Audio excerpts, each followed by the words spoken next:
I'm Catrin Morgan. I'm doing an apprenticeship in Childcare in Prentis. I've been studying in the Welsh language since the age of 3 and I didn't really want to lose not speaking Welsh for the rest of my life. I think it's important to speak bilingual in my job role because if we have a parent come in that want to speak to us in the Welsh language, then we're able to help them solve their problem and also we're able to help the children with Welsh.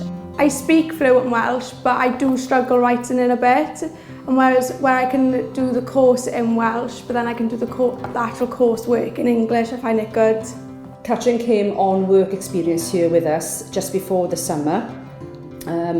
She was fantastic. She made a good impression. So when the opportunity came to provide a person with an apprenticeship, Catrin came to mind. It just gives young people a good opportunity to learn on the job. I feel like doing an apprenticeship as well is better because you're able to learn and earn on the job. It is the best decision I've made because I'm able to progress my Welsh and I'm able to help people then get into the Welsh language and I'm able to promote the Welsh language to people who's thinking of doing apprenticeships in bilingual.